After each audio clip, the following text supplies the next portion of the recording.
Yo, welcome, man. Welcome to Respectfully Disagree. I'm here, as always, your host Sebastian Cole. I got my man's here today from yesterday, Kyle. We just kind of want to do a little post debate wrap up. If you watched the debate yesterday, first of all, let's start here. Kyle, how you feeling, man? Man, I'm good, man. All is well on my end, man. What about yourself, bro? No complaints, man. No complaints. Yeah, so we just kind of wanted to do a little post debate wrap up. In debates, they become whatever they become, and so I want to apologize to everybody about that. Um, this is a place where I wanted to kind of clear some things up. I wanted to cuss things get so discombobulated in debate for me. Okay. I actually enjoyed myself yesterday. I enjoyed myself up until the point where people weren't allowed to ask me questions. Yeah. Um, Amber tripping already. She already told me. Came here throwing rocks at a nigga, land a nigga in a Lamborghini. I wanted to just kind of to touch on a couple things, right? And if you got any questions, let me know. Blah blah. Um, to kind of put into perspective what the debate was supposed to be about. And I told y'all this earlier, but the debate was supposed to be about atheism versus theism. Which one is better for the community? What I felt like he was debating with me was science or God. Which one is more helpful? And that wasn't my debate. He spent a lot of time talking about Darwin and evolution, which is a demonstrable fact. Evolution is a demonstrable fact, and we can go through that. If you have any questions about it, and it's cross confirmed through every bit of biological science and even like geology, paleontology, things like that. But I wasn't there to discuss evolution. I wasn't there to discuss the Big Bang. That's a lot of times when you deal with that kind of topic, that's what people want to talk about. They want to talk about, well, answer this question for me about evolution or whatever. That wasn't my point. I was just saying that to remove the presupposition of God does not negatively affect your life and actually has positive influences on your life. That's what I was trying to show people, right? That we can live totally. Superman's mom. You're right. His was about trying to prove that God exists, and I wasn't there to debate the existence of God. My premise is even if a God exists, it doesn't matter, right? I'm really more of an ichtheist than an atheist. An ichtheist just don't care. It's not that I don't know; it's I don't care. If there is a God, if there isn't one, it doesn't bother me because my reality, the world that I live in, is not affected by that paradigm, right? So this is the same as if, right, like if you live in LA and you're getting ready to drive to San Francisco, or you get ready to drive down to San Diego, and you call your good friend who lives in Atlanta, and you say, "Man, I'm getting ready to drive down to San Diego," and they go, "Oh, well, you be careful because it's raining down here and there's traffic on I-20." Well, that has nothing to do with me, right? I mean, not that it doesn't exist. Like it could literally be raining on I-20, and it could really be bad traffic on I-20. But I don't have to make a calculation for that to get done what I'm trying to do, right? Like if that's what's bothering you, then let that cook. But I don't have to make a calculation for that in order to accomplish the things that I'm trying to accomplish. That's what I mean when I say I'm an ichtheist. The like that paradigm just doesn't bother me, and I kept trying to figure out to my theist friends. I kept trying to figure out exactly what is any of this stuff that y'all telling me about. Like he came at me for not having a soul. Okay, if you could tell me what a soul is, then I could tell you if I have one. Right? If you could tell me what a soul is, then I could tell you if I have one. Okay, Kaya, I'll see you a second. But if you can't tell me what it is, then how am I supposed to know if I have it? Right? Or a spirit. If you can't tell me what it is, how am I supposed to know that I have it? What is your working model for this? How does it work? How do you know you have one? What does it do for you? Right? Again, I'm not asking you to like literally show me a soul. I'm not asking that.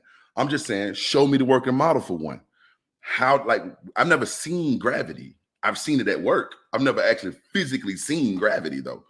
But there's a working model for gravity. So maybe a spirit and soul, which isn't tangible, I can understand that. But how does it work?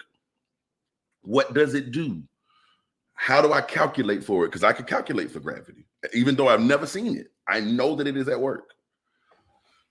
But if you can't provide a working model for it, then what is it? How do you know it's real? Right. And if it doesn't affect me in this life, if it's not affecting me in this life, then again, that would be like me worried about the traffic on I-20. Like, I'm not going I-20. I'm going down the 405. Right. So while there may be traffic on I-20 and it could be raining and storming and horrible weather, that shouldn't affect my trip from LA to San Diego. I don't need that. I don't have to calculate for that for me to be successful. Okay. That was my point in the debate. That's it. Like, I don't need that in order to be successful. And again, a lot of people were asking me questions about the Big Bang and cosmology ideas, and I'm okay with discussing those cosmology ideas. But I also feel like if you're bringing up if you're bringing up the Big Bang, you back, bro. If you're bringing up the Big Bang to say, oh, well, you can't answer this, thus God, then I feel like it's only fair for me to say, okay, you have God. Now place him in the working model. Is that fair? Does that seem fair, Kyle? It definitely does. I mean, I think everything else in life, we got to align and we got to have some type of hierarchy that to build on top of information. And there's not a place where we can insert God without having repercussions to the remaining reality that we live in, I guess you would say. I don't know, man. It's a very, like we were talking about it earlier. I think it's very unique the way that they can speak so boldly on something and have no applicable manner to show the mechanism by which this God interacts. You know what I'm saying? Yeah. And my thing is, like, it's okay to be a concept, right? Like, for me, I have a concept right now, right? I'm going to show you how it actually works. A concept is, hey, Marcus or Kyle, whatever y'all know me as, but hey, Marcus, pick up your cell phone. My cell phone is here, so I got to actually do something. My hand is the mechanism of which that thought becomes a reality. Yeah. You know, like if this God was to think about the world and come into creation, it would have to come forth and be brought forth in some mechanism. It will be something would have to do it. You know what I'm saying? Right. And if that thing does it in our reality, we can measure it. We can measure it. So it's not that I'm saying that you're right. Like, if it has been done, it can be measured. So, like, let me use the Big Bang. Let's say that there is a God, and this God really did create the universe. Well, then, Sabio here. What's up, Sabio? Let's say there is a God, and he really did create the universe. Well, the evidence of that creation still exists, right? The universe is still here. We can still see the cosmic microwave background. This would be the mechanism by which this place got here, right? So to put God against that, to say, oh, that can't be true because God, now you're denying reality, because we can actually see this, we can actually measure this part, right? To say, okay, no, it's an immeasurable thing well, how do you know it's an immeasurable? How do you know it to exist if you can't measure it? How do you know it? How does it work? What calculations do I need to make? Right, like, what calculations do I need against Crystal? The only reason why I'm asking for the mechanisms is because their question to me was about mechanisms. So my man asked about the last question that he was trying to ask before I snapped was, he was asking me about macroevolution versus microevolution. And his question to me was, explain how that's possible. So in other words, he wanted me to put into words for him how evolution happens. I had to explain the mechanisms by which it happens. right? When they talk about the Big Bang, they're gonna ask, well, how did that happen? Are you saying nothing exploded? Then I got to go through and explain the mechanisms by which that happened. When we talk about abiogenesis, they want to know, how did that happen? So I got to get down to the nitty-gritty details. Okay, these chemicals in a thermal vent, underwater, make this. I have to give you the mechanisms by which that happens, right? And I feel like if you can ask me for all those mechanisms, and if you're not going to believe me if I cannot give you those mechanisms, you would not be convinced if I did not have the mechanisms to show you how it happened. Well, then I feel the same way. I think that's only fair. It's kind of like, for me, it's like this, right? If I was to walk up to a complete stranger and say, "Hey, man, I'm gonna buy you $1 million home," would you believe me? Probably not. Yeah. You know what I'm saying? Like, unless I was able to show you, "Hey, these are the funds. This is my intent. These are the houses that we have." You know what I'm saying? Like, right. But I got to know the mechanisms by which something like that is going to take place. Yeah, right? and Like, this. I'm sorry, but I want to say that this is for a lot of people, this is the biggest thing in their life. It's their spiritual eternity. Like, you would want to know how these things are going to take place, and like if it's even taking place in the past. You know what I'm saying? Like, all the things that like the God has claimed to do, and regardless of any religion. You know what I'm saying? Like, yeah. most of them are really, really bold claims. You know what I'm saying? That defy every law that we know about. And so, Right. like, how do you take these religions or these gods, quote unquote, and deal with them in a real world? Most likely, you can't. You know? Yeah. And I think the overall point in that is to say, okay, if let's say you can't measure it, let's say it's just something that you feel, and okay, then that's cool. That's cool. But when we dealing with an issue of fact, then the issue of feeling shouldn't be brought up, right? Like, it's one thing to say, I just feel like God is present, and I feel the presence of God. That's your personal testimony. I can never argue that. I just feel the presence of God in something. Okay, right. But now you're starting to ask me how reality works, right? Then at that point, you're gonna have to at least offer me some kind of model, because you're gonna ask me for some kind of model.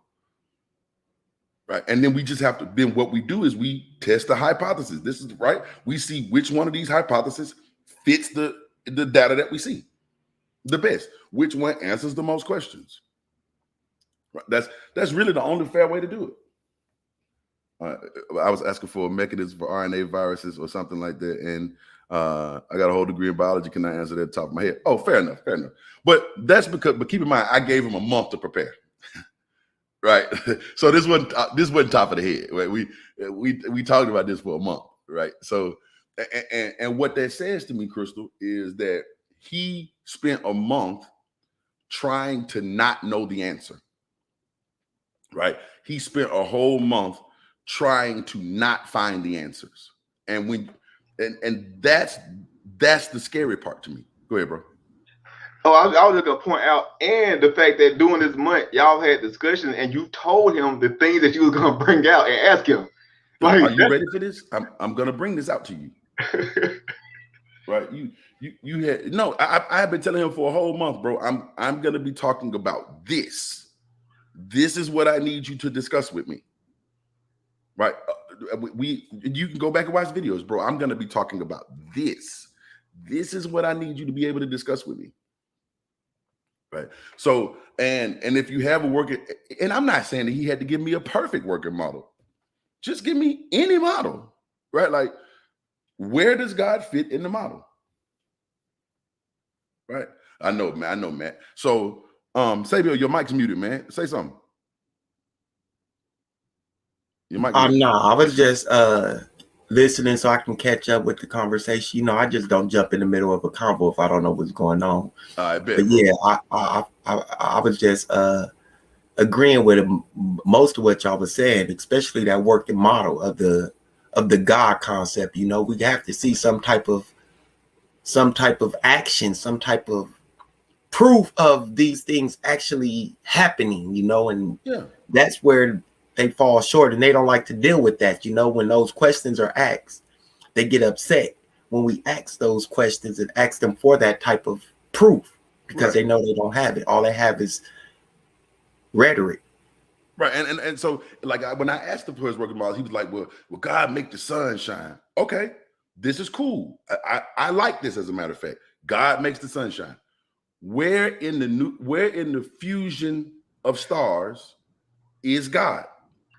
Right? Because now you've made a claim. God makes the sun shine. Great. Where in that nucleus of that star is God? Which one of these particles is God? Which one of those chemical reactions is God? Because then I'll know. Right? Like that. Go ahead. Now I was gonna say that was the worst possible answer that you could have ever given somebody. Like, I didn't want to make sure that JJ knows that was a dumbass answer, sir. Go back. So you. Right, like, okay, like he make the grass grow. Okay, so what part of photosynthesis is God? Because we know if the sun shines, that's a piece of it. Was it the particle in the sun? Okay, so is he a photon? Is God a photon? I asked that earlier when somebody was talking about the light that happened in Genesis chapter 1. That somebody said God was that light, because we asked about, well, the sun didn't show up till later on. So what was this light? That person said God was that light. And I was like, is that a visible light? And they said yes. I was like, oh, so God is a proton. I'm sorry. Proton. So God is a photon. A photon, right? So God is a photon. God is a irritation in the electromagnetic field. Put him in the working model for me. And it's okay. You know what I'm saying? Like, put him in that working model. Are you saying that he is the electromagnetic field? Where does he fit in this model that we know of as reality? Because we know that these exist. Yeah. Like this. So let me know what part of this is God. And once we figure out what part of it is God, then I can accept that. Because I know how that works. Right. But the claims that people are making to me are these nebulous. I can't nail it down. I don't know. I can't know this. Right. Because every time I say, okay, is that it right there? No, that ain't it. Okay, well, is it this over? No. Okay, well, what is it? They're going to say he's the unknown. Okay, well, being the unknown, that's if you call him the unknown, then that doesn't exist to you. Hey, I'm just using their angles and the things that I've heard them say that I know that they'll say. That's all I'm doing, because I've heard it, and that's what I was hearing last night with in the debate for real from 7,000. He's the unknown. So how can you ask me to show you something that I don't know about? My premise, I say this all the time. Whenever I say God did something, what I'm really saying is I don't know. Right. Which means that I'm building a reverence and a respect and saving a place to not know. In other words, I am bolstering my own ignorance. Right. This is the Dunning-Kruger effect on steroids. I say it all the time, bro. Right? Like, I've been saying this for a while. This is me being proud and literally worshiping my own ignorance. Oh, I don't know that. And so I'm thankful that I don't know that. And I give praise and honor to the fact that I don't know that. That sounds right. So I'm asking for this working model, or even just a hypothesis. It got to be a fully working model, but just something that we can start to know. Otherwise, I have questions when you tell me that you know God. Right. Like, you can't tell me that you know God. Okay. Crystal, you make a great point, and I'm glad you're bringing these kinds of points up, because this is very true. We can't know everything. We can't. But we tend to know a lot of really big things. We might not understand every minute detail of those things, right? Okay. But we've been studying this God for at least 2,000 years, and we don't know a drop more about that God today than we knew 2,000 years ago. Right. We don't know one more thing about God than we knew 2,000 years ago. Not one. So what is the point of of following this idea if we don't know anything about it. And obviously, not only do we not know anything about it, it doesn't seem like we can know anything about it. Like, Right? Because there's no new information about it. Yeah. I was gonna ask why. So you're saying that we haven't learned anything else about this God for the last 2,000 years, and we got to deal with the why. Why can't we know any more about this God? And when we reflect on it, the reason why is because He's not in this reality. He's not does in it real. You know what I'm saying? God does not real. And so He's everywhere, but the places that's real. So like, there's Yeah. no way we can interface. We can't measure. We can't learn about this God because like. Even in the book that we go to learn about it, he contradicts himself. Like it's like, okay, we don't have any substantial, like we don't have a path to learn about this God. You know what I'm saying? Okay, but this is a very good question. I'm still not understanding how this inhibits or harms the Black community. Let me lay that part out specifically. Okay, if there is one thing that we know makes for a better life. Okay, so let me talk about the places that the Black community would like some improvement, right? If I ask, because I laid this out earlier, what do I mean when I say better, right? We want to be rich, we want to be happy, we want to be healthy, we want to build good communities, right? So we want to be morally astute. Okay, all right. Okay, these are the things that we want, right? Having a God to block us from true information, that which can be attested, duplicated, studied, and learned, blocks me from a world of resource. Yep. If I cannot be educated on a thing, then I can't reach the financial potential. Where there's less education, there is more crime. Where there's less education, there are less resources. Where there's less education, there's worse health. Where there's so putting the God, the multiverse. I get to the multiverse in just a second, Will. Okay, but just give me a second. Having a God that stands in opposition to the testable, demonstrable knowledge that we have keeps me from exploring that testable, demonstrable knowledge. I can't invent there. I can't make anything there, right? I don't get to build the MRI because I don't think that the stars are that far away. I don't get to build CAT scans, and so it limits my technology growth, right? Am I making sense? Less education, less education literally makes my life worse. Yep. All the time, because you're only stuck in a world of belief. You can't really know what you think you know, so you're just believing. Amber, here's another great point. Are there people of other races that have all those attributes and theists? Yes, there are. Problem is, if they have all those things, they have at least separated their theism from their actual reality. Not one scientist that's doing anything in the medical or technical sciences have to stop learning for God. They don't put God and say, "Oh, God made the universe." They just keep learning, right? They can believe in God, but I promise you, their God is outside of the universe. Because if I bring him into the universe, then at some point, when I get to questions of how things are made, I can't dig no further than that because that's just God. Yeah. Right. Hey, now I just think I share my screen right quick. I wanted to answer a question that Matthew had, because this kind of goes to what you're talking about. His question was, what is the definition of real? So I simply put the real definition, as you can see, is actually existing as a thing or occurring in fact, not imagined or supposed.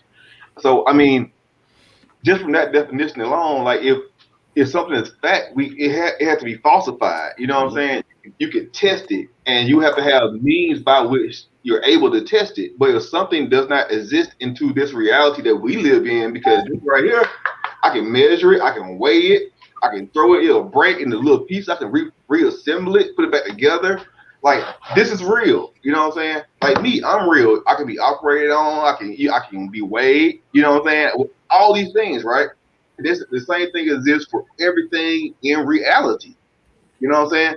And so if we're dealing with something that's not real, it's not in the reality that we live in, so we can't even falsify it.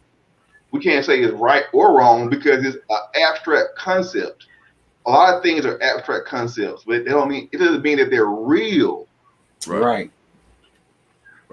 Like and like, for example, I'm sorry, mathematics is an abstract concept. Mm-hmm. Right. But we know it exists. Right. Mathematics. You can't hold numbers. We cannot touch a number. You can't touch a number. I can touch the symbol of a number, but I can't touch the number itself. It's an abstract concept. But it interacts with the real world. So math is still real. Yep. Right. And I know how it interacts with the real world. I see the mechanisms by which it interacts with the real world.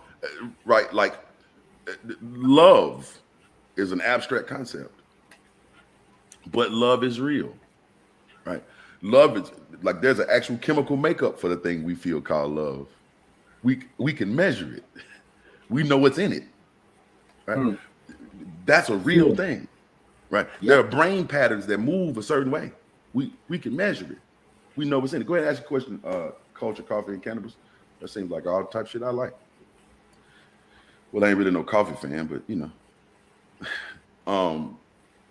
Yeah, ask away. So when I'm talking about what is real, I mean not just the things that are tangible, but the things that can interact with the tangible. Right. Oh, it's Rocky. Okay. What up, Rocky? Yeah. So what can interact with it, and how does it interact? Right. What are the consequences of that interaction? Right. Hate is real. It's an abstract concept, but it's real. I can show you the consequences of it. Right. Okay. What is prevented from what, bro? Okay, let's talk about intelligent design, and then finish your question about, because it said, does it prevent it from Rocky? I didn't get the end of the question, but for right now, I want to talk about intelligent design. Okay, I tried to show y'all this yesterday, but I didn't get it. It didn't work out for me. So let me do it today. Let me show y'all something. The Dover trial. Trial. No, a trial, not trail, son. Okay. I'm gonna share this with you on the screen so that you can see this. Kitzmiller versus Dover. Okay, back in 2005, the Kitzmiller versus Dover area school district, there were a group of people who were trying to talk intelligent design as science, right? In other words, is this intelligent design demonstrable?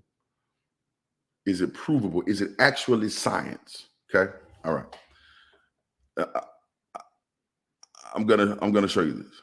Okay, on 2020, on December the 20th, 2005, Jones issued a 139-page finding of fact and decision ruling that Dover mandate requiring the statement be read, and basically it was about the theory of evolution, that it was just a theory or whatever. That the requirement that statement be read in class was unconstitutional. The ruling concluded that intelligent design is not science and permanently barred the board from maintaining the ID or intelligent design policy in any school within the Dover area school district from requiring teachers to denigrate or disparage the scientific theory of evolution, and from requiring teachers to refer to a religious alternative theory known as intelligent design. Okay, we took this to trial. This has been taken to trial. This is not science. Okay, all right. The multiverse is a hypothesis. It's not a theory, by the way. Okay, and we got that. No, man, I won't get into that. But there's a difference between a hypothesis and a theory. And we can't even really test the hypothesis for the multiverse. It's literally just a hypothesis. We hadn't made it far enough where we can even, okay. But anyway, So these things that we look at, these coincidences that we see, human beings are great at seeing coincidences. We can look up at the clouds and see faces in them. They're not really faces in the clouds. This perspective is a pattern that you recognize. We can look up to the stars and draw lines and see whole constellations. It's like, okay, that don't really look like that, but all right, right, okay, right. So we have a tendency to see patterns and try to infer those patterns to be something else. It's not real, right? Like it's not real. Okay. To speak on multiverses, let me speak to you on this. Multiverses, I don't really have an opinion on them because they do not affect my reality. If this universe came from another universe that's bouncing around, or if there's tons of universe, none of that has any measurable effect on my reality. If ever it does, then I'll learn more about it. But none of that has any measurable effect on my reality. Yeah. Okay. So a hypothesis. First of all, let me talk about a theory, Rocky. I'm glad you said that. A theory, colloquially, is a guess or an idea. Right. So I'd be like, oh, I got a little theory about that. And basically what I'm saying is, this is conjecture. Right. I think this happened. Right. It's a theory. Okay.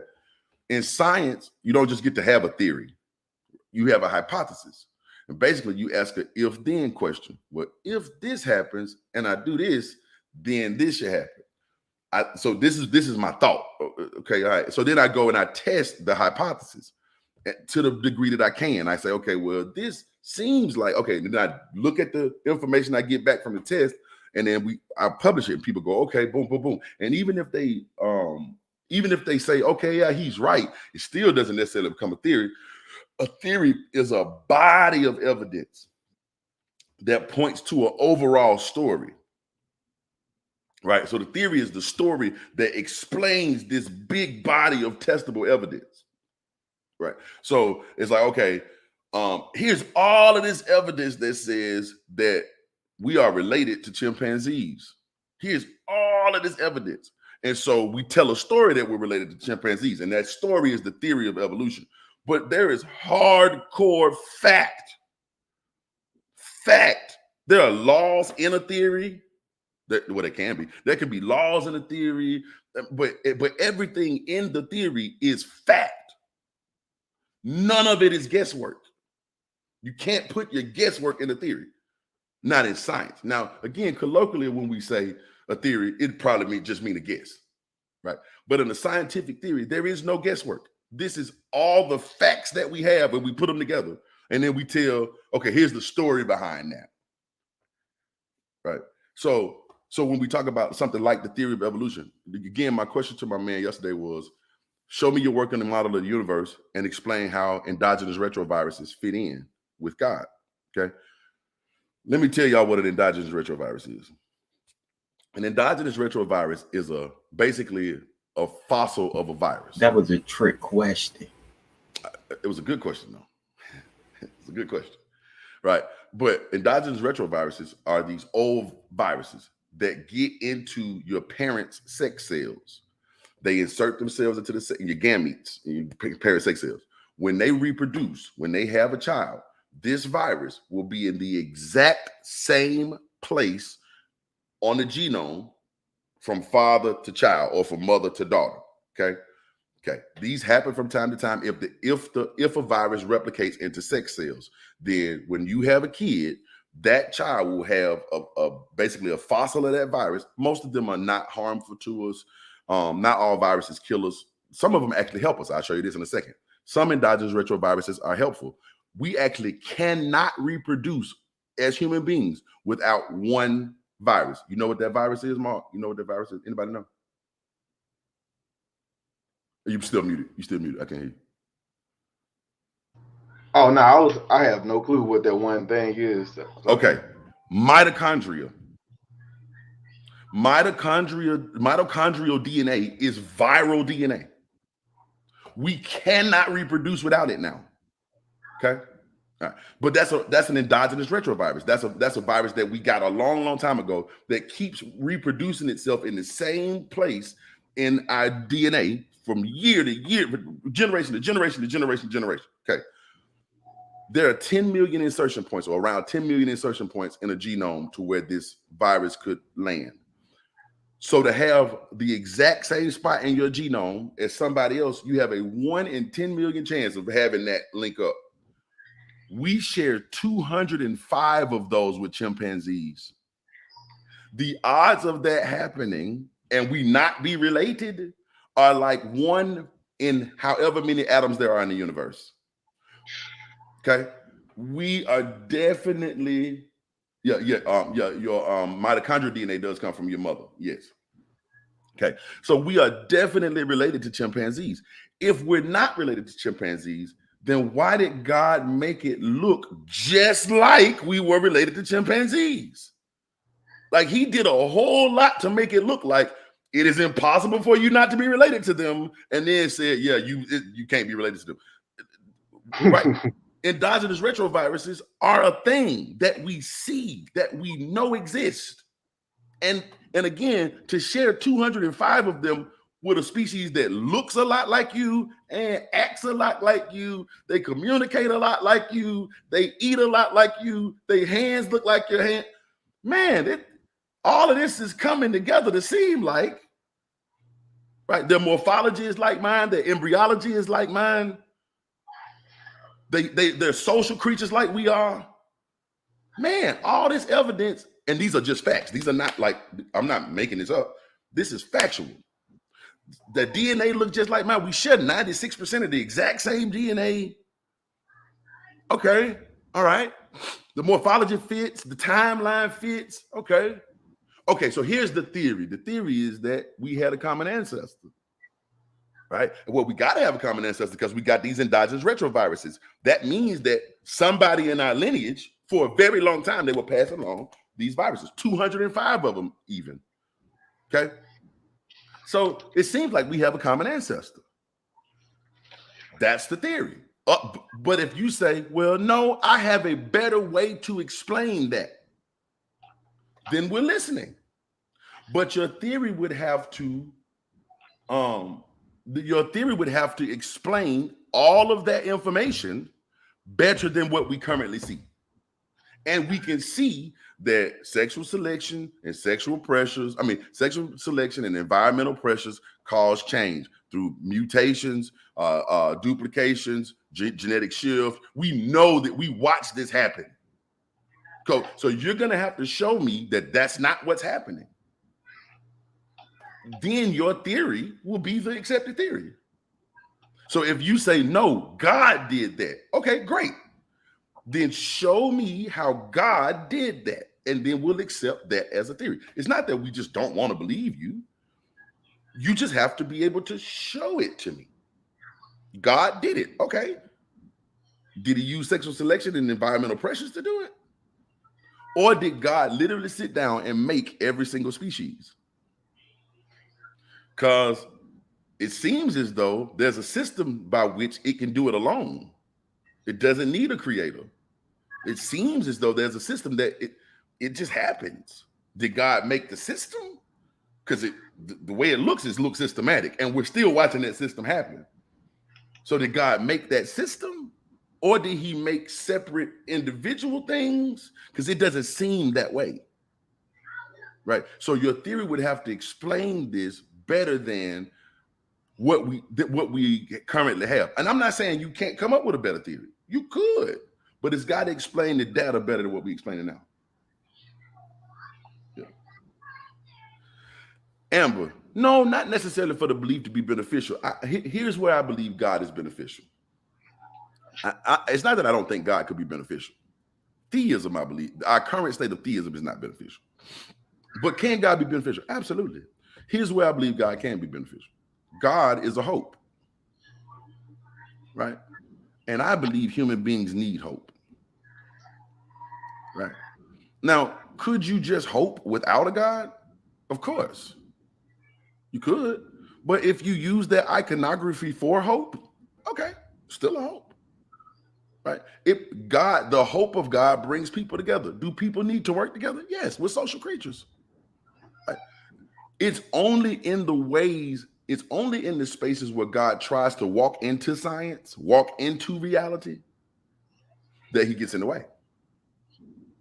But if just in your feelings, I said this earlier, if you just feel like, man, I feel the presence of God, man, when I'm around my people, man, it just feel different, and I think that's God. Cool. That's not harming anybody. But once you start trying to deny reality with that, now you're hurting yourself. Yeah, and I think for me, the biggest issue. We have a common ancestor too, Will, by the way. Okay. Yeah, but I was saying that the biggest issue that I can see about God is it's not necessarily the belief in God, it's the belief in the claims of that God. Because if you believe in that God, now you also got to believe in all the bullshit that he said that he did. You know what I'm saying? Because right. now you gotta fight against testable fact to insert your God. And like, you know what I'm saying? Like that's the problem that I have, because like if you believe in this God, then this God has given you a very misogynistic way to view women. If you believe in this God, and then you gotta believe it's right too. That's the worst part. That you have to believe it's right, because you gotta think this way to enter the kingdom of heaven. You gotta think like a misogynistic person. You gotta think like you're better than people who have not been introduced to Jesus, because your God told you the only way is through Jesus. Right. You have to think that at the end of the times, this is the sickest shit where this is where you're gonna get sick. You gotta think that it's gonna be a good thing to murder people who are different from you. So what it does, it creates this mental separation and this anxiety of becoming Jesus or whatever you want to call him, and you're preparing yourself mentally to separate yourself from people who don't believe how you believe and think how you think and move how you move. This is why the conquest of Christianity was so detrimental, because it not only took people's land, it took your fucking mind. It took your morality from you. Mm-hmm. And that's why I have an issue with it. Like if you can have a God, but throw all that bullshit away, please. Right. It's killing you. It's killing us.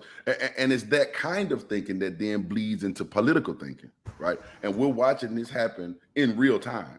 I told y'all while the election was going on, and y'all can go back and watch my videos. I told y'all these people building a theocracy. They're building a theocracy. They're using religion to pull together a politic, and this is going to turn violent. And no sooner than I said that, I said it too.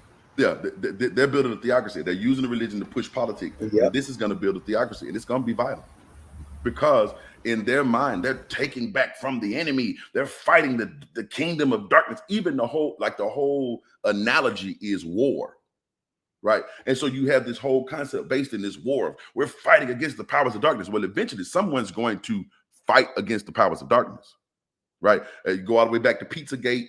You go the insurrection up at the Capitol, right? People are going to fight the powers of darkness.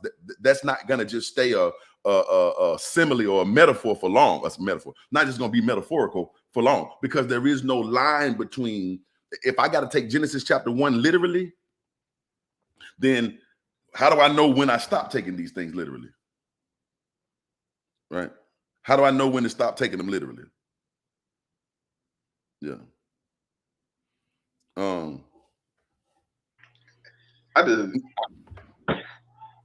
If you believe that, that's the problem. I don't know when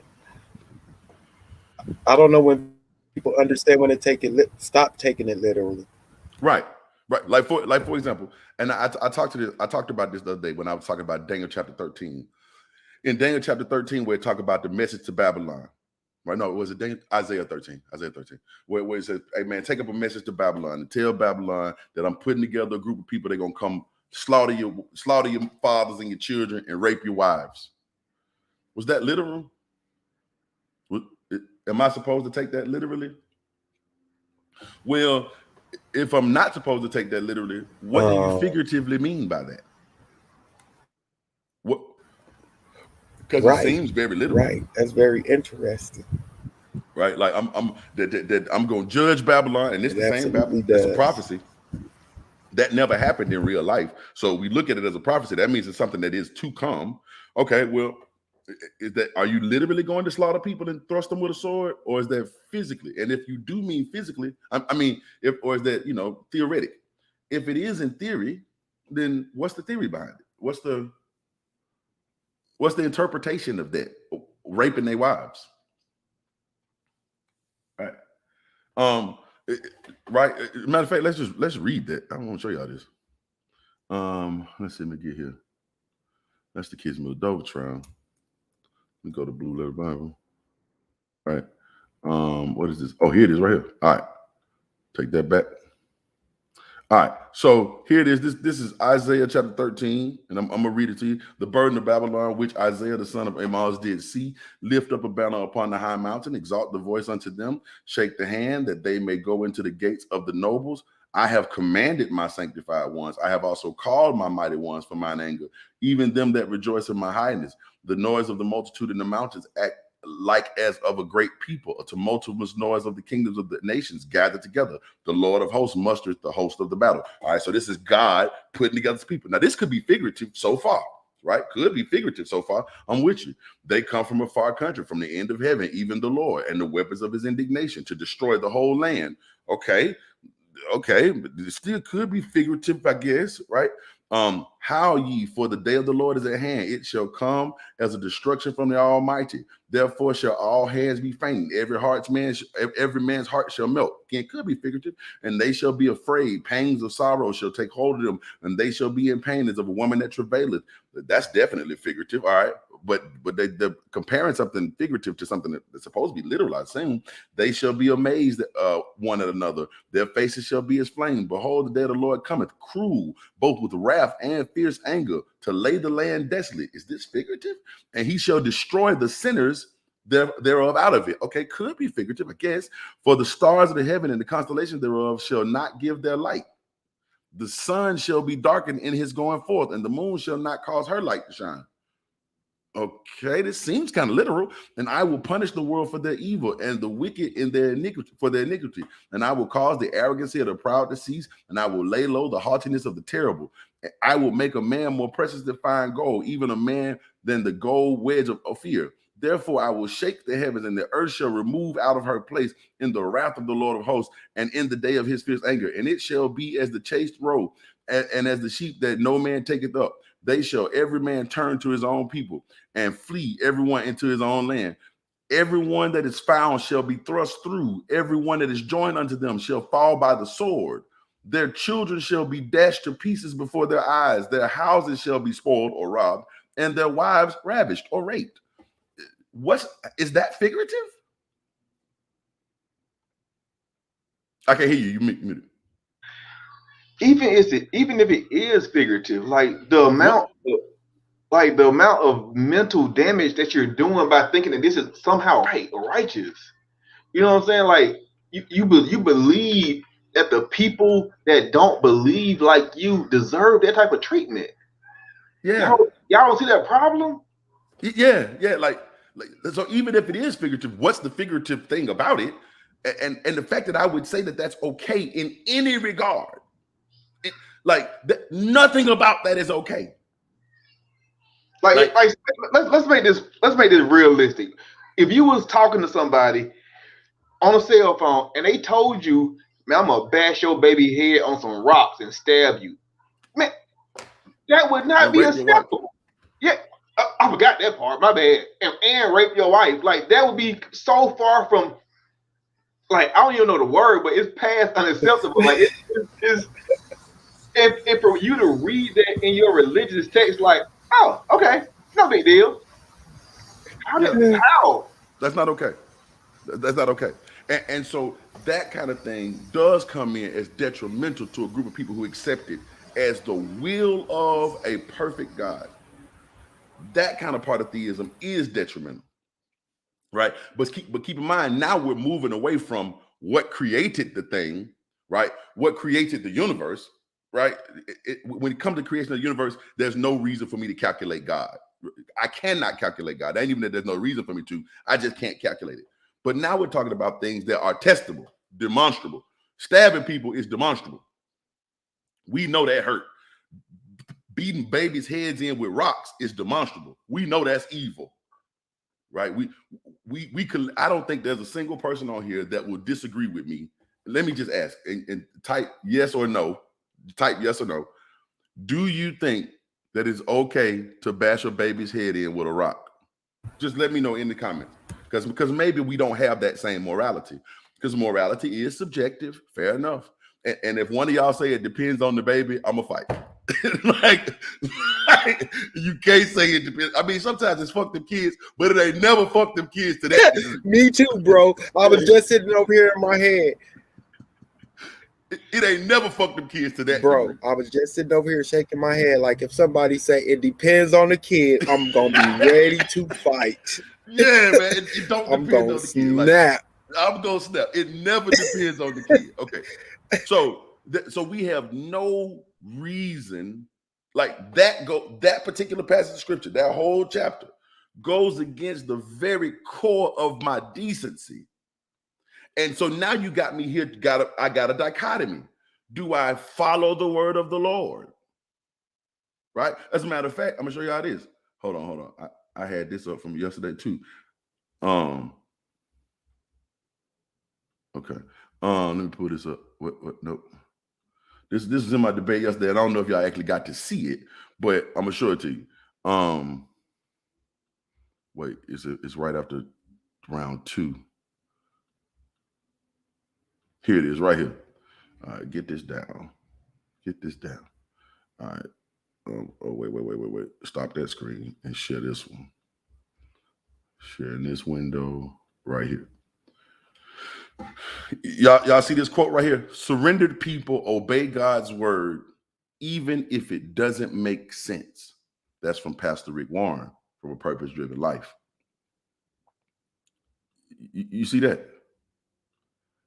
Okay, so now you have me really in a space in my brain. Is that the right way to think? Because that goes against everything that makes sense to me. Right? There's nothing in my innate morality that says I should be able to beat a baby's head in with a rock and stab every man and steal everything out of their house and then ravage their wives. That is a good day. I will have done godly things that day. We ain't even got to the genocide yet. Skip the genocide. But I mean, technically that is genocide because these are just people who don't believe what you believe. So you're just going at an ethnicity and without discrimination, killing indiscriminately, just killing everything. Yeah. Right. But that's what I was saying. Like, so like that's the future. I'm talking about the shit that already happened. Like, you know how many of us was killed to be enslaved? You know how many Native Americans were completely wiped off the face of the map for a religion? Like, and when you say it's not for a religion, we have the documents that show it was 100% approved for and pushed and supported by the Pope, tied to Jesus. So when we say that atheists don't have morals, I question that shit. Like, Right, like because there's nothing in me that would morally agree with any of that. Not one word of that would I morally agree with. Okay, so if that's the morality that if you're saying, well, God helps me get my life right in morals, I keep telling you where I think God can fit. God can fit in your hopes, right? But this God don't want to be there. This God don't want to just be like hope. He wants to tell you what to do in real life. Right, he wants to tell you how to live in real life. This is detrimental, right? And oh, look, Kyle, I think this was to you. Will said the Pope is tied to Jesus because of politics, but not policy. What you say to that, Kyle? Unmute your mic. I don't understand the question. So you said the Pope is tied to Jesus because of politics, not policy. Mm-hmm.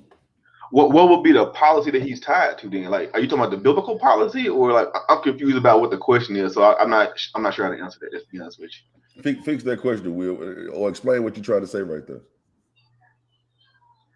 Because Yeah. politics is what pushes policy. So I mean, I'm not. You see that comment right there about Caesar? I think you just said what it was. Policy. The policy that's tied to the Bible of Jesus. You see that comment right there? Maybe that's it, because that's the only Mark. thing that's making sense to me when I read it. Oh, Caesar Borgia and the Pope is tied. Yeah, you're talking about Cedric Borgia and the Pope is tied, not Jesus. So you saying that he's saying that Jesus ain't got nothing to do with the Pope? Okay. I get it now. So he's basically saying that he's probably one of those Hebrews or people who believe that Jesus wasn't white and that's not it's a different image, so it changes everything. I get it. You're wrong, completely.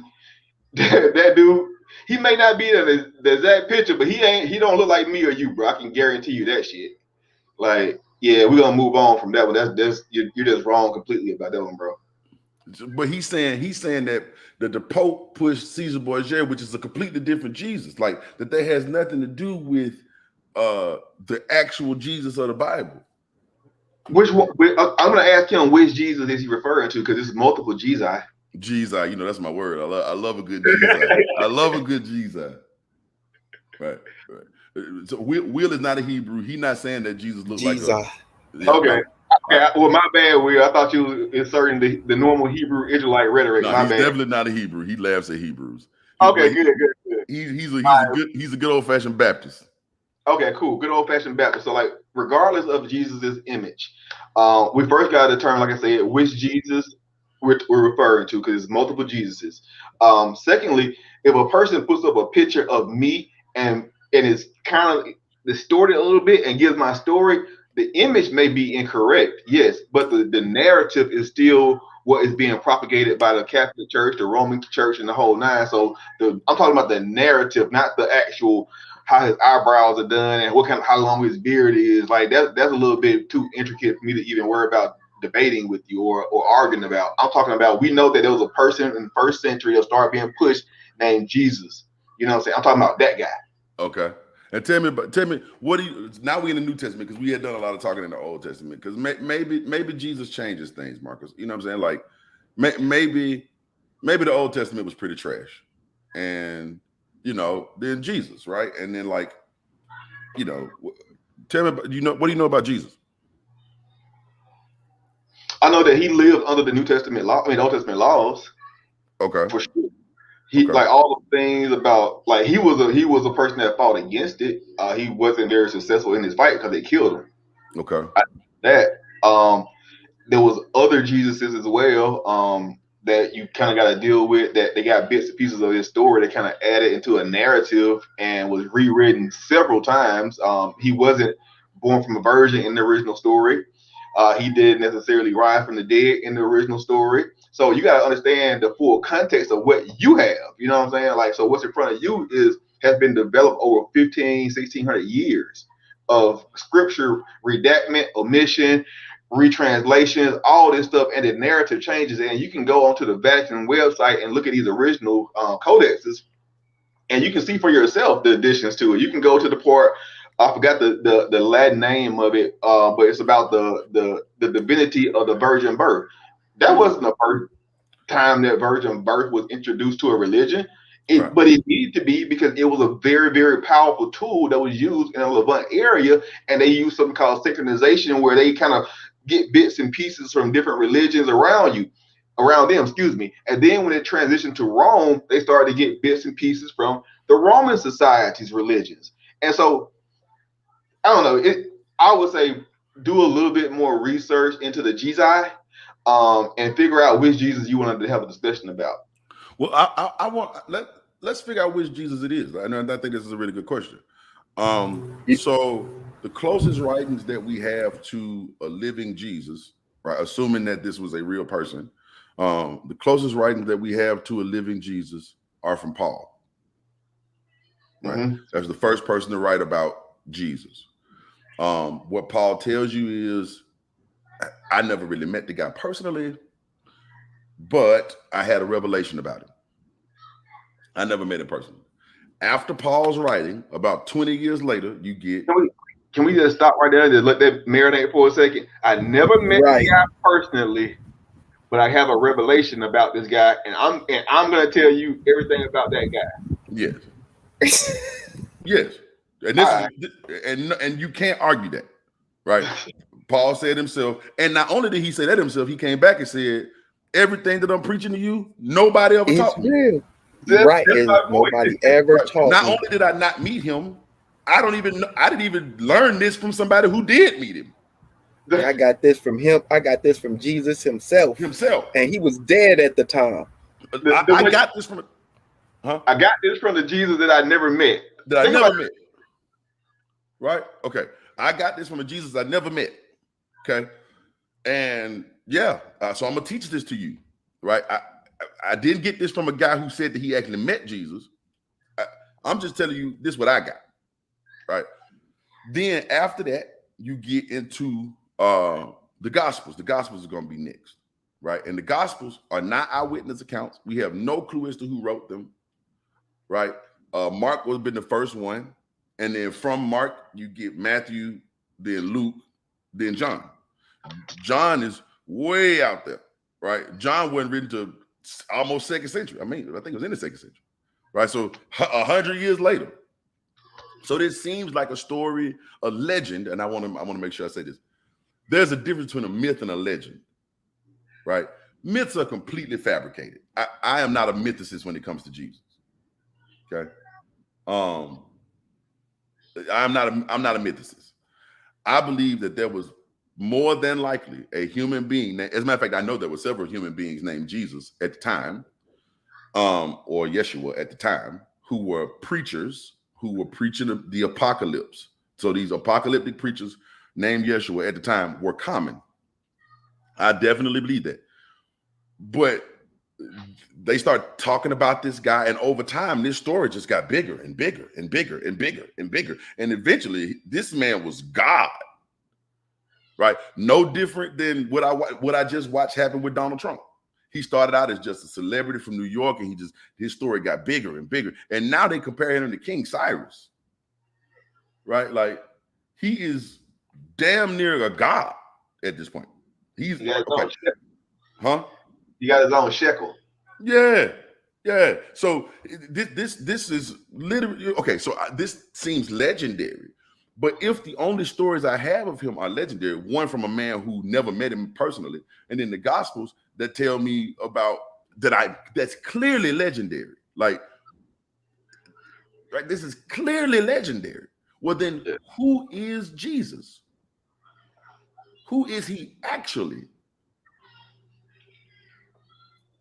Right. Yeah. Right. So who is he actually? Because none of those, this seems like a legend that was just kind of passed around for a few years, and then somebody wrote it down. And then every time we read another one, it's like, okay, yeah, but he healed more sick people. And then, then he raised somebody from the dead. And then, he walked on water. And then, he raised himself from the dead. Then he flew into heaven, right? So it becomes and then he came back. Then he flew back from heaven back down to the earth. Then we all talked to him. Then he walked through a wall, right? This seems quite legendary, right? And it could have been based on a real person, but who was that real person? You trying to share a screen, Kaya? Yeah, I'll finna show you. I was trying to find the Jesus 2020 flags for Trump. Oh yeah, I've seen these around somewhere. These folks really. You can keep going. I just want to show this in the background so you can kind of confirm your story about they thought that Jesus and Trump was Trump was the reincarnation of Jesus. Yeah, right. And so the white folks was. Now, I was just saying that the white folks thought that they was the angels and they was preparing themselves to arm to fight for righteousness of Trump, and they ain't done. Y'all know that, right? Like they're just hell no, they not done. Like shit. These folks they really think that Trump is the embodiment of Jesus in the second coming, and they want to go to war for Jesus and Christianity.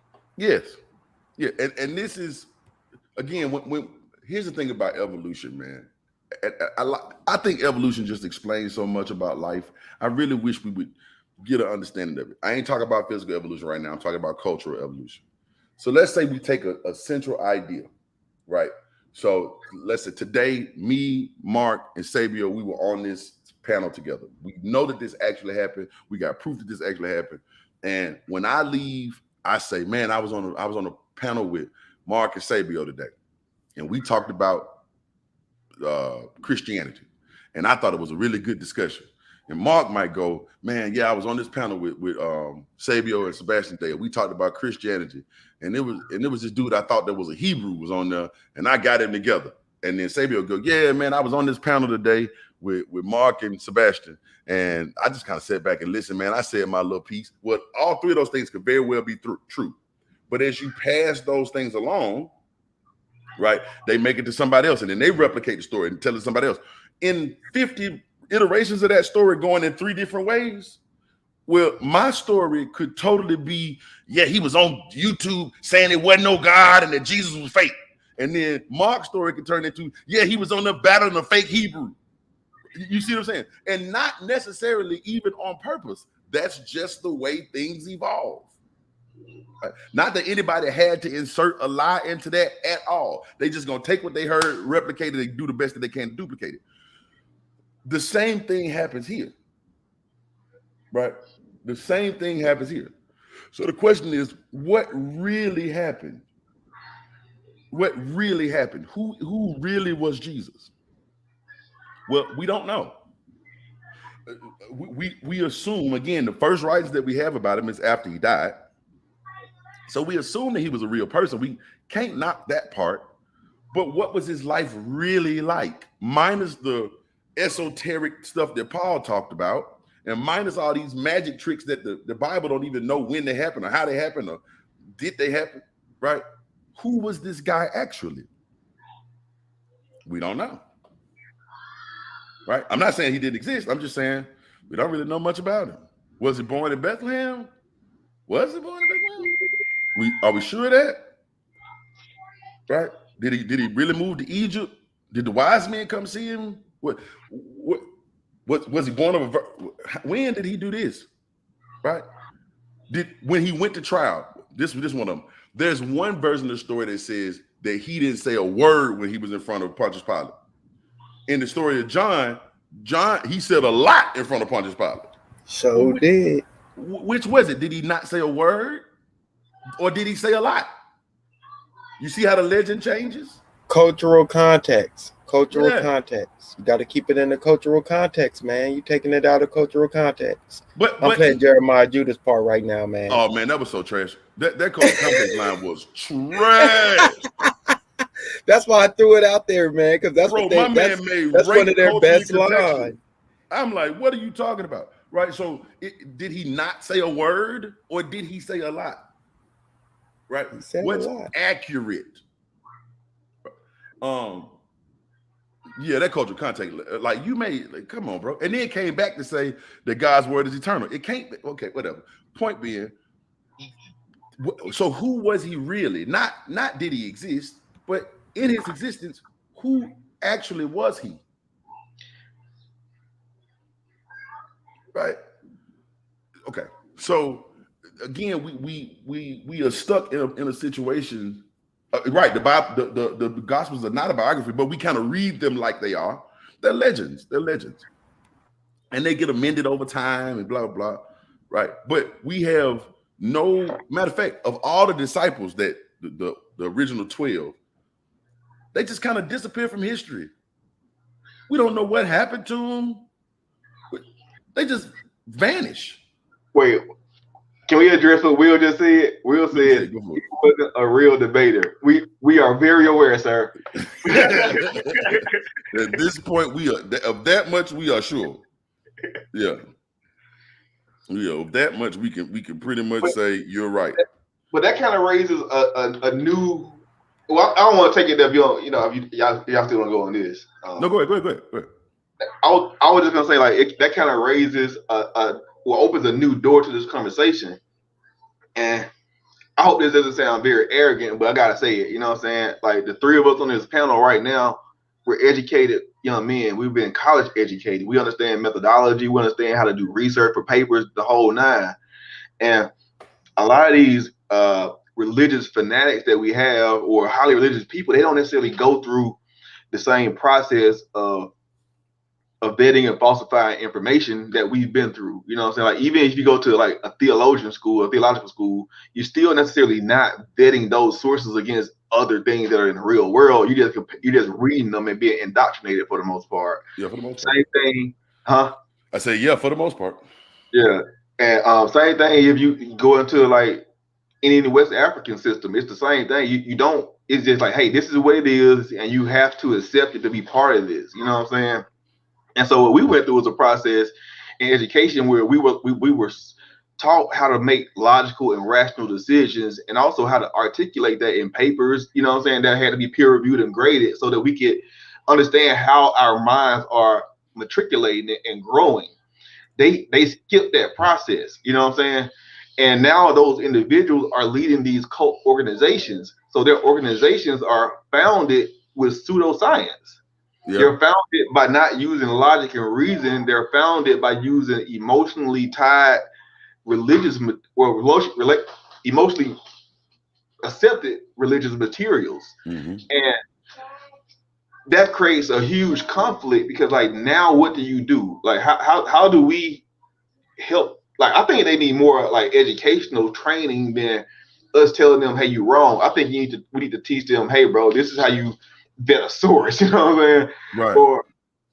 Or this is how you go to a website and see, hey, this is a pseudo site. You don't want to get nothing from it. You want to look for a .gov, or you're looking for a .edu. You want to look for a research paper. You don't want to go to a blog site.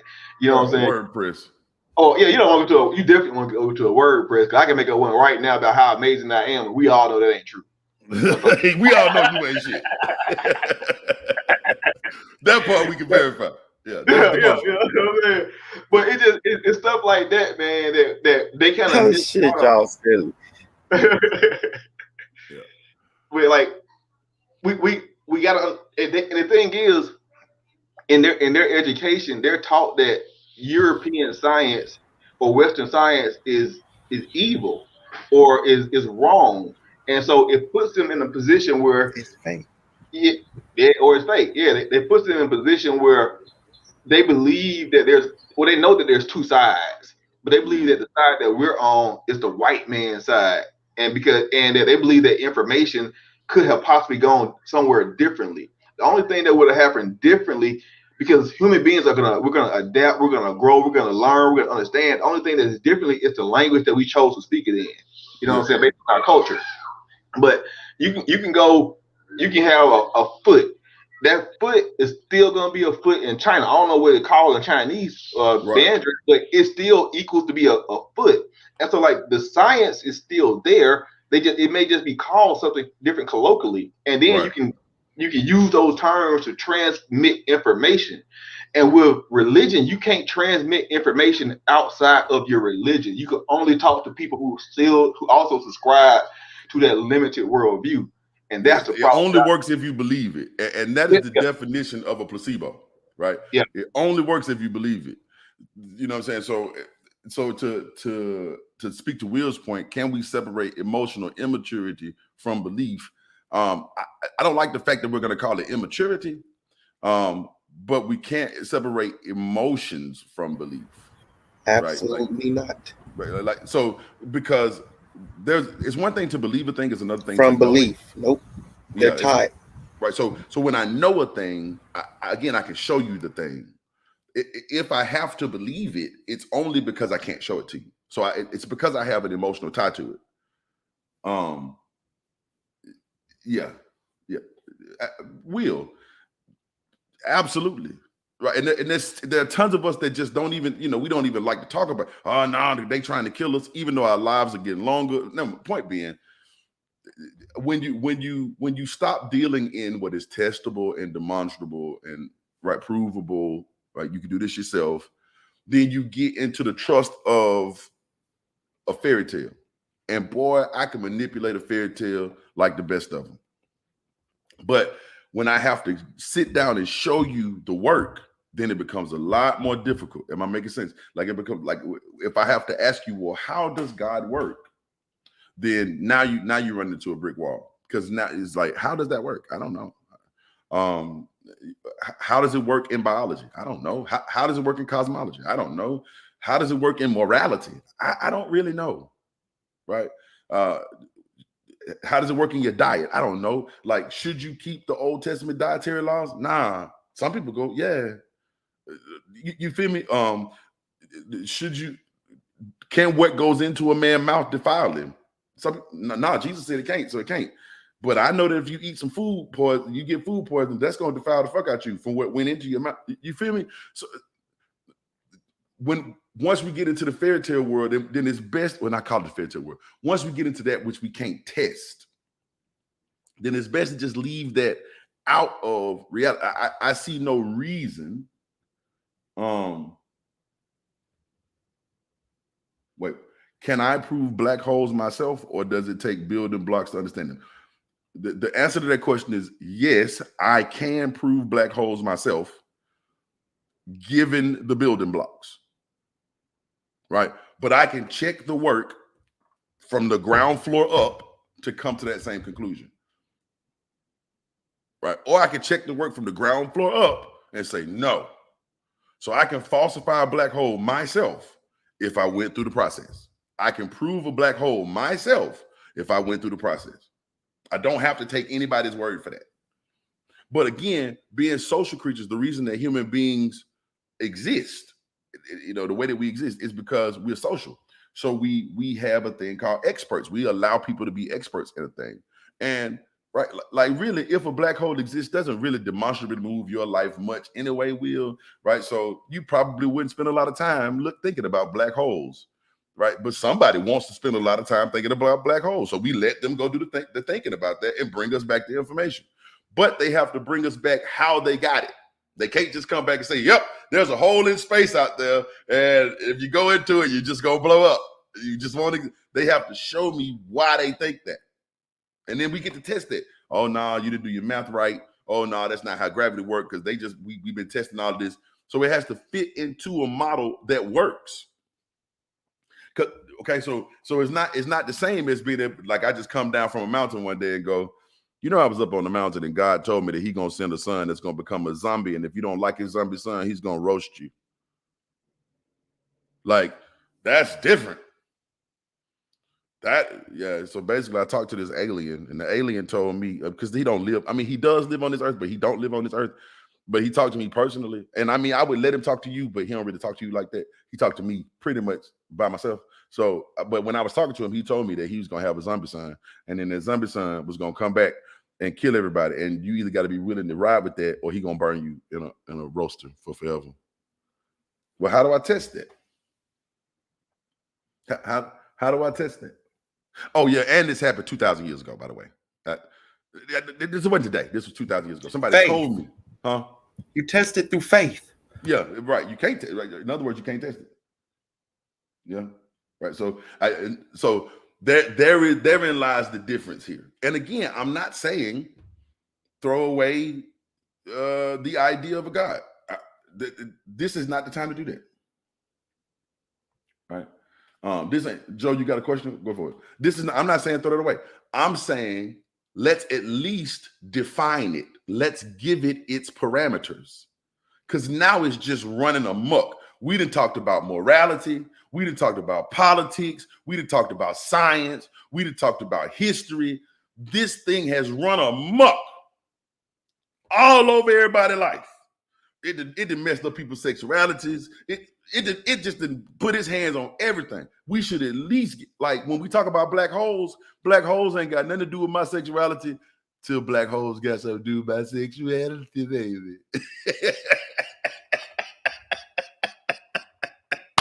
But I know the difference between that black hole and that black hole. You understand what I'm saying? There's a difference. Yeah. You just couldn't control yourself, huh? You just silly, bro. I couldn't help it. I was silly as hell. I couldn't help it. But you get what I'm saying. Like, I know the difference between this black hole and this black hole. It's demonstrable. I could, right? Okay. never mind. I'm gonna let that go because that was gonna get real disgusting. Let me stop. But I know the difference, right? This just bleeds over into everything we have. We can't define it any way. We don't know how it works, when it works, where it works. How many original disciples was it? I think it was originally 12 plus 12. Mary. So 13, 12, really. and Paul made the 13th disciple. Yeah. So, but then you lost Judas. It's weird. That's the link to if everybody wants to join, ask any questions, whatever. And I'm gonna let this go. I ain't gonna be on here for forever, but y'all welcome to come on and join us or whatnot. A testable fair working model is fair. Okay, I appreciate that. Theology. Does being like Christ add value to a person's life in the world today? No, not Paul. Okay, so does being like Christ depends on what part of like Christ you want me to talk about. Because are you asking me, okay, the Christ in the narrative, okay, what was that Christ like? Are you talking about the one who said he came to bring a sword? He came to put I don't want to pit mother-in-laws against daughter-in-laws or fathers. I don't want to do that. Because that's what he's saying. I'm just going off the narrative. But there might be a part, like, do I want to feed multitudes? Yeah. You know what I'm saying? Or like, do I want to, like, I don't know. What did he do how do we pick him the pattern? Like, are you saying is being a good person good for people? Yes. No. This is my problem, Will. Anytime I ask a question like that, people tell me, I know that. I'm asking you to define it. Can you define it for me? And then I know we're talking about the exact same thing. You define what is Christ like. Because I might want to do that. Since we all just know what that is, then it should be really easy for you to define it for me.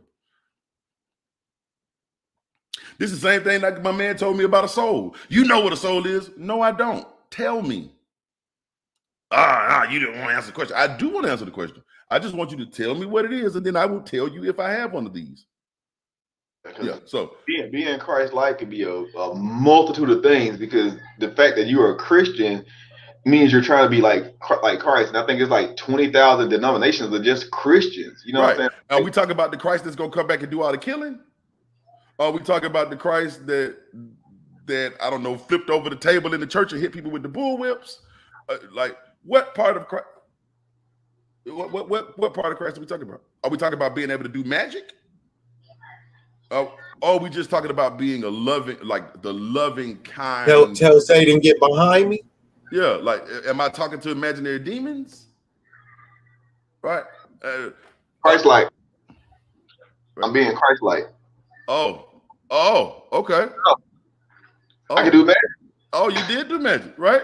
That was a miracle. I like that. Like, so when you say Christ, like, what do you mean? What particular part of the Christ are we talking about? Self-sacrificial, loving, living a life that's honorable and disciplined. Yeah. But there were tons of self-sacrificial, loving, disciplined people that I want to, like, how do we give that to Christ? Like, as if no one before him was loving or disciplined? No one after him? Okay, all right. So, but yes, is being disciplined good? Yes. And you should find someone, right? Like, I can show you much better examples of disciplined people than Jesus. And I'm going to tell you why I say that. I'm not saying I know anyone who is more disciplined than Jesus. I want to make sure. I'm saying I can show you a better example of it, because I could just find a disciplined person that is alive today that you can pattern yourself after. You can get way more information about. I can find someone who shares your same passions so that you can be disciplined in the ways that are beneficial to that passion. Right? And it's a matter of fact, it's a dude. You ever heard of David Goggins? I never heard of him. All right, David Goggins was a person, like, he kind of pushes himself to the limits at all times. He believes that that achievements come through suffering. Okay. You know what I'm saying? And the thing about David Goggins is he's achieved a lot of things in his life. He got a huge fan base. He's ran Black guy. Yeah, black guy. I believe he ran like something ridiculous, like 10 marathons back to back for 10 days in a row. Yeah, you know yeah. Like he ran with like broken bones and fractured bones in his leg and stuff like that. Like the dude is insane. Yeah. The difference is he knows that sometimes this shit might kill you, bro. And he was aware enough to know that, hey, this is the only body I got, and I have to pull myself back and have constraint. So like at some point being self-sacrificial is insanity. Like why, you know what I'm saying? Like why would you love something so much that you give your life for it when you only have one life? You know what I'm saying? Like yeah, because see, Jesus didn't really have that problem because he was gonna come back in 3 days. That's fact, right? Like we count Jesus' death like it was a big deal, but what's dying if you get to come back? That's true. It's not really a big deal. Like you can hit the reset button. Yeah. Huh? He took a weekend off. Just bad vacation. Right? Like a 3-day weekend. Yeah, 3-day weekend. Day. Yeah. Like that's not really very sacrificial at all. Just had a bad weekend. But if you're alive for eternity, what's a fucking bad weekend? How great of a sacrifice is a 3-day weekend if you're alive for eternity? You just had a bad week. Now, if you're only going to be alive for 30 years, that's one thing. But if you live forever, what's a weekend? How much of a sacrifice is that really? And you're supposed to have created everything. It ain't you in the sacrifice. It's just like, I'm tired. Let me take a break right quick. Yeah. Like you went to hell in the whole 9 and wasn't even hot. Like he literally did not even complain about the heat. Facts. Go find what Jesus complained about. He didn't even come back and go, bro, it was hot down there. Bitch down there, boy. He never even told you that. Now you know I hear that they will put Jesus in the regular. He wouldn't be flying coach. He would be VIP'd up in hell, bro. But I don't know. I'm just saying it don't seem like that big of a sacrifice. You know what I'm saying? Like if he went to it don't seem like it was a weekend. It wasn't that bad. Right? Like he did not come back and say, man, let me tell you what I saw down there, bro. That shit fucked me up. I don't know. I'm gonna get that off my mind. You don't go down there, nigga, because I tried to drink some Kool-Aid and there was gasoline and it blew up my whole stomach. Like you didn't. I didn't learn any more about hell from his account. Right? Like I don't. So he didn't come back and say, bro, it was the worst thing ever. He didn't even complain. Right? So yeah. So anyway, that being said, man, like, what Jesus do I want to be like? If you're just saying being disciplined and no, but he had to go to hell first, though, bro. He went to hell first. Remember, Carl, he descended into hell when he died, and then oh death, where's your victory? Oh grave, where's your sting? Right. So he was down there like, oh, this shit ain't even that bad. It ain't even no victory. Death didn't even win. It didn't even sting. And if you God in the flesh, if I hit you, how does it? That don't even hurt. Like what? Why did he go to hell though? I don't understand that. I hadn't figured that part out yet either. But he went because he had never been, and he couldn't say he was God if he hadn't been everywhere. I guess to overcome death. That was his way of overcoming death. But he don't die. Yeah, and that was his way of overcoming death. Oh. Yeah. He went to hell for 3 days first. But that according to the narrative, he had to go to hell in order to overcome death. Which is weird, but because you created death, you could have just uncreated it. Could have just but that's cool. Oh, he went to hell first to show that gave him the power over Satan. Yeah. But he didn't have power over Satan before then? Matthew 27, 37 through 40. Let me get that for you, bro. Let me get that. He had powers. He didn't have power over Satan. Remember, Satan tempted him and all that. So that was him showing that he had that he was following God's commands by not accepting the temptations of Satan. You know, Satan told him to throw yourself off this mountain. Surely the angels of God is protecting you. He was like, get behind me, Satan, and all that. Then he didn't have power over Satan. The way he got power over Satan was dying and going down into hell and rising.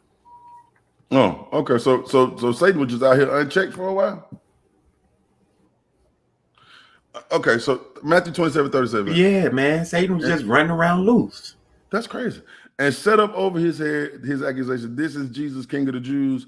There were then two thieves crucified with him, one on the right hand and another on the left. And they that passed by reviled him, wagging their heads and saying, Thou that destroyed the temple and built it in 3 days, save thyself. That's, you want me to be that? You want me to get murdered? Hold on. Because you said that's Christ-like. Wait. You want me to get murdered? What? Hold on. Run that back. I don't think Will like you that much. He trying to get you taken out the game. This is my brother Will. Like, this is Will want you dead, my nigga. You want me gone, boy? Because he said it was Christ-like. You trying to get me gone? You want me to die? I don't understand. Okay, but anyway, point. It always be niggas that closer to you, boy. No, it be your own niggas, bro. It really be your own niggas, bro. They be ops on the low, bro. Like Will is the ops on the low. Like, damn. Matthew 22. Okay, my bad. Because I'm like 27. What are you talking about? Let me go to 22. Let me get there. I'm sorry. Let me get to 22. And same verses, 37 through 40. And Jesus said unto them, Thou shalt love the Lord thy God with all thy heart, and with all thy soul, and with all thy mind.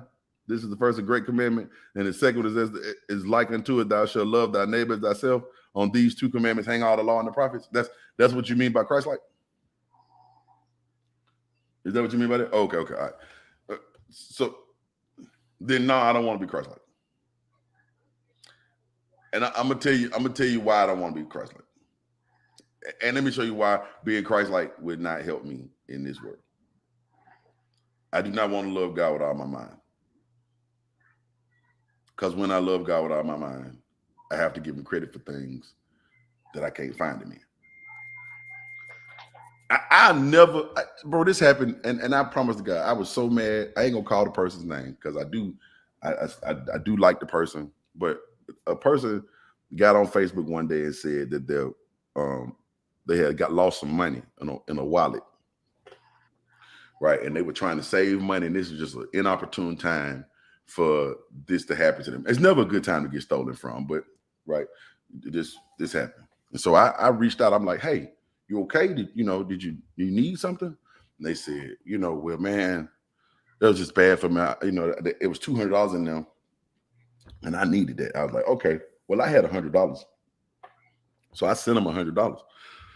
About 15 minutes later, no, maybe about an hour later, same person came back, posted on Facebook again. Man, God really showed out, man. He restored me 7 times what I lost. Wait, God didn't do that. I did that. Some people did that. And you didn't want to give them people their credit for what they did, right? Because you love God with all your mind. But God didn't do that. I did that. That came out of my Cash App. Unless you go back in there and it says $God. Like I didn't see $God. When I hit the button, it said $Sebastian Cole. So I'm gonna need to know at what point God had done that.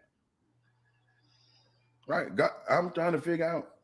Right. Send me my money back. And then go get it from God.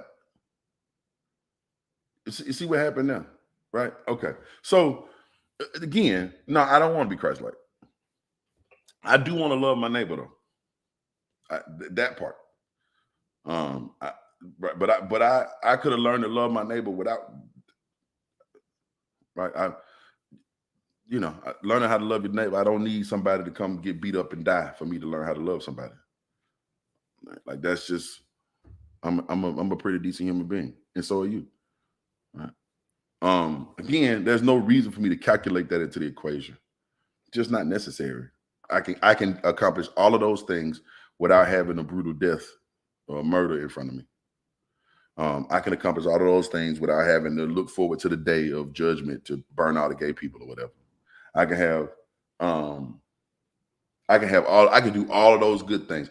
As a matter of fact, if you take away religion, if there was no religion on the planet, you would just have good people doing good things, bad people doing bad things.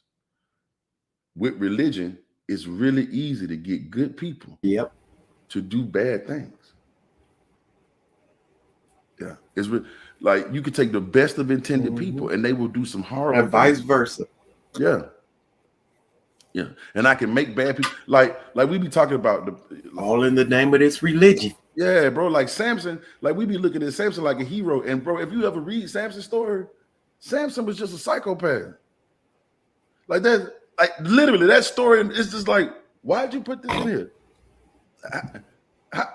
This man was a mass murderer who at his last breath just decided, because picture how Samson even got into that situation, because we normally start at the Delilah part.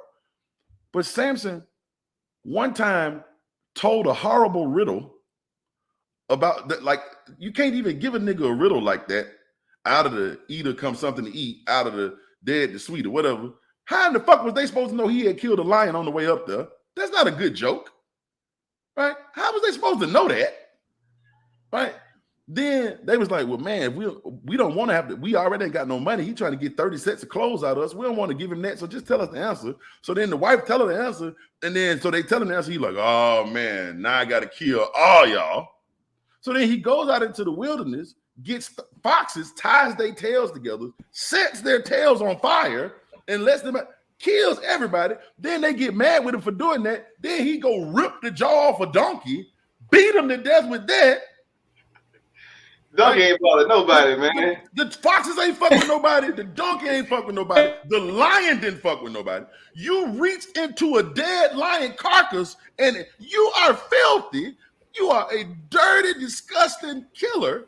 Then they get mad with him and say, man, we got to get rid of this nigga, bro. This nigga wild. We just want to arrest him. Huh? We gotta realize if we was around a nigga that was running wild right now doing this shit, we were like, that nigga must be put down, bro. You got to kill him. Like he is a danger to society. He is a threat to society. Okay, so then they finally get him. They get him arrested. You know the whole story. The girl, she trying to get him arrested. He won't fall for it, but they finally get him, gouge out his eyes. They got him. Boom. He prays to God one more time to say, God, hey, let me kill some more people. And the guy was like, okay. He's like, bitch, I'm killing. Bro, why is that there? Why does that story exist? Hey, we'll say that ain't fair. You can't bring up Samson. Bro, why is that story in? What is the moral? Oh, shit. I mean, okay, Will, let's play your game. So we're gonna stop talking about Samson. Let's talk about Abraham. How about that? Bro, talk about David. Talk about Andy. Bro, these niggas was wild. Man, niggas is okay. Niggas man, if I ever heard somebody saying they took their kid up, had all the tools ready to sacrifice their kid and kill their kid and set them on fire. This is the part that you miss in that story every time. And don't nobody ever think about how fucked up this part is. You made the kid carry the wood. Yeah, man. It's like going to pick your own goddamn switch. This nigga had to carry his own burning wood, bro. That would be more like, hey, son, grab that shotgun and hand it to me. Hey, yo, why would you do this to a nigga? Like what? Hey, yo, yo, you made him go pick up the shotgun? That's crazy. Like all his son did was trust and believe in his daddy. And his daddy was like that, y'all wildin', bro. Y'all are really wild. Daddy was finna take him out. He was on his way out the game, bro. He was on his way out the game. And but then what about the verse? What about the part where the angels came to that city and old boy offered his daughter? Who's that? That was Lot? No, that wasn't Lot.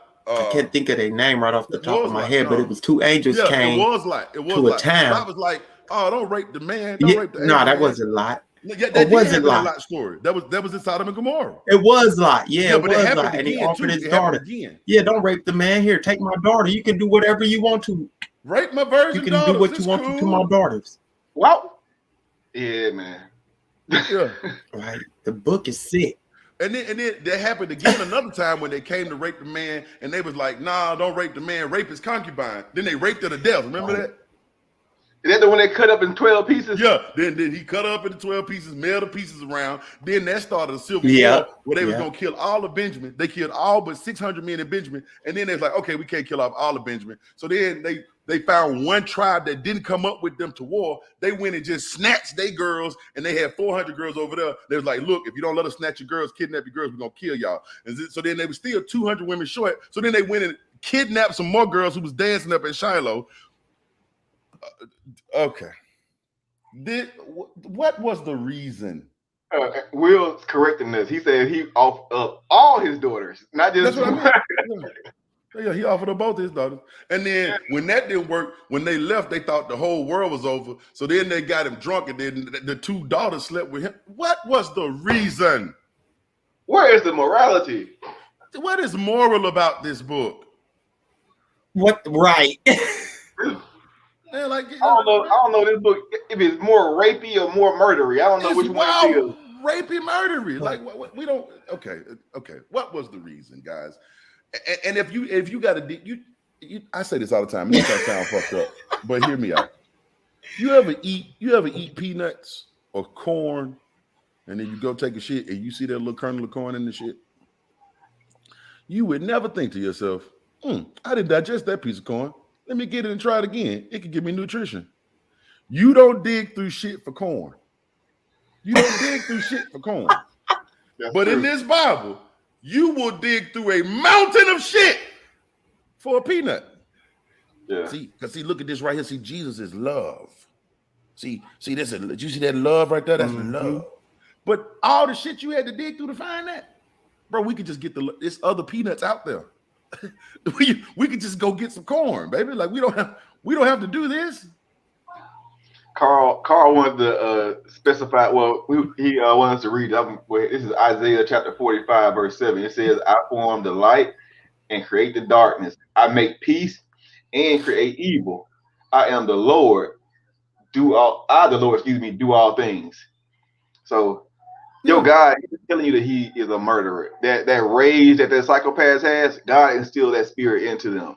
That child molester, God placed that spirit on that guy according to the book that we have right here, according to his own words, because he's talking in first person. I do these things. So he is bold about his shit. But here y'all go digging through the shit because it's a piece of corn in there somewhere. Yeah, there's a piece of corn in there somewhere. But we could just go get some corn. We don't have to go through that. Like you don't have to go through all the wild rapes and the genocides and to just to say be a good person. You get like we don't have to go through. Just be a good person. We don't have to make up how the heaven and earth was made to be a good person. Just be a good person. We ain't got to excuse none of this to be a good person. Just be a good person. Am I making sense? If you need a religion to be a good person, you weren't a good person to start. You ain't got to threaten me with hell to be a good person. You ain't got to promise me heaven to be a good person. Just be a good person. I'll agree with that. Yeah. So all I'm saying, and it took me a minute to realize that. It actually took me a minute that I did it to realize that I really didn't need a religion to be a good person. Right. You don't need a religion to be a good person. And but I thought I did. Be a good person. I think a lot of us think we do need that religion to be good people. Just be a good person, right? Wake up every day and choose to do good. Right? Like that's just fine. I'm not good because I'm scared I'm gonna go to hell if I'm not. Right? I don't need the threat of hell to be good. I don't need the promise of heaven to be good. I'm doing good because I want to do good. Right? I just want to do good. And if of all the good that I do, if I die and I'm wrong, I want to tell y'all this. And I'm an ichthyist. if I die and I'm wrong, and I go meet God, and it's the God that y'all think it is, and I look that God in the face, and that God says, "Yeah, you did all right and everything, but you didn't believe in me, so you got to go." And then Hitler get to walk in because he did. Okay. All right. Y'all have a good time with Hitler. I mean, it don't really or Jeffrey Dahmer. Or Jeffrey Dahmer. or Derek Chauvin. Or Derek Chauvin gets in.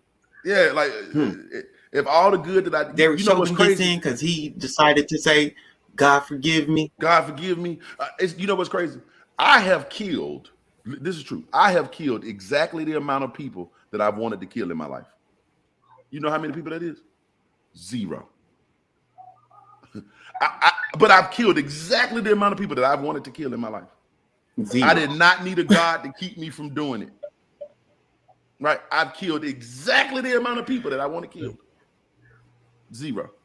Right? I did not need a religion to keep me from doing it. But if y'all have a good time with Hitler or whoever, because they believed in God, if I get there and I can't get in because I wasn't convinced of this story, which is a crazy story, right? That contradicts everything that I see demonstrable in front of me. If I get there and I can't get in because I didn't believe that, then I'm okay with that. I'm okay with that. I'm okay with that. And I think it was when I came to that realization that I realized, oh yeah, you're an atheist. Oh, my story is very, very similar to that. Like I came to that realization. I was like, I realized that it's pretty much the same as that thing. Like I realized that even if that God is true, my integrity wouldn't allow me to worship that God. You know what I'm saying?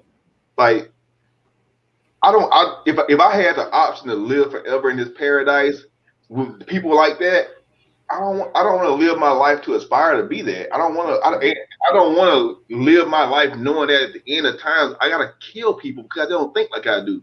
Yeah. Or I hate people. It doesn't make logical sense to me. You know what I'm saying? I don't feel good about knowing that my God wants me to kill people. You know what? This does kind of make some sense though, Mark. Because if Hitler's gonna make it into heaven, then you might get to heaven and say, I didn't kill nobody, so I'm better than Hitler. So God makes sure you can't do that. So he get all y'all to go kill people together. Man, you know what I'm saying? Look, hear me out. So God get everybody to go kill a bunch of people together so you can't look down on Hitler. Ain't no big ass, no little U's. You to kill just as many people. You get what I'm saying? Hear me out. I think that makes it make a little bit more sense. That's what the war is for at the end of the world. Yeah. You get to kill people so you can't be like, God, how I'm in here, Hitler in here. Well, what did Hitler do? We all he on killed the a bunch same of people, level. so did you. Yeah. I got you, Carl. Yeah. So yeah. Anyway, man, I appreciate y'all for coming and stopping in with me, man. I'm gonna get out your way, man. I hope that having this kind of talk that I've laid out why I don't think that it was cool. I enjoyed that debate too. Man, thank you. I just don't think that hypothesis is necessary for us to be successful, and it's actually holding us up from finding success because it's getting in the way of demonstrable fact. And we just don't need that. Black folk don't need that. Mm-hmm. What Black folk need more than anything is information, man. We need to know some things, man. And the more that we know and we can use that information, the more successful we are gonna be. You know, I'm tired of y'all telling me about how we built pyramids. Build one now. Today. Right? Today, we was kings. Build a kingdom now. Get out there and do something. Right? Y'all, everybody love to talk about Black history. Don't want to never talk about the Black present. Yeah, tell me about the Black present and the Black future. That's really all I want to talk to y'all about. Black future. Yeah, when is Black Future Month? And I ain't knocking Black history, but when is Black Future Month? When we gonna figure out, okay, what we doing? When we gonna sit down and focus on, okay, these are the skills that we're gonna need. This is what we're gonna need to know. Right? We gotta go back and look at our history because that was stolen from us. You're gonna spend so much time looking at your stolen history that you're gonna get your future stolen from you. And I mean that. You're gonna spend so much time trying to go get something that you lost that you're gonna miss what's coming. Man, you said, wait, hold on, say that shit again. You gonna spend so much. Say it again. You're gonna spend so much time trying to go get your stolen history that you're gonna get your future stolen from you. Yeah. And so at some point, I've been in these punch rooms. to the gut. Man, I've been in these rooms and talked to folks. Oh man, you got to go back and read because see this doctor. When they excavated, they found Hebrew black people under the sand. And I don't give a fuck, bro. But are you gonna be an archaeologist? Is that what you're doing? You doing all this to prop up this book with all the shit in it? Bro, you're going to spend so much time trying to recreate that you're going to get your future stolen from you. Right? All these hours and hours, I say this and I'm out the way. All them hours and hours that Jeremiah spent looking up what's wrong with science, he could have just learned science. And he can't do nothing with that information that he brought up yesterday. He can't do nothing with it. Fact. Me, on the other hand, I could do something with what I told you. I could do something. That's demonstrably true. I can tell you how far a star is from here because I understand the redshift, because I understand the Big Bang. Okay. That's what's up, little man? What's up, both of y'all? Shout out to the squad. Anyway, man, I just wanted to say that to y'all, man. I appreciate y'all for joining me on here, man. I'm gonna get out the way, but anybody want to say anything before we get out? Nah, we're good, man. It was a great dialogue, man. I really hope. Oh, look at Lil Kyle. Check him out. Yeah, man. I really hope that people can take this and just absorb what you're saying, man. Absorb the narrative that's like, because we striving to be. I think everybody's striving to be a better version of themselves, and a lot of times we get sidetracked by not knowing what's real and what's not. You know what I'm saying? And like, I think it's very, very beneficial for us to focus on right now and what's really real, what we know for a fact can change our lives. I know for a fact STEAM will change your life if you learn it. You know what I'm saying? I don't know anybody who learned it who's in a bad place. I'll say that. Yeah.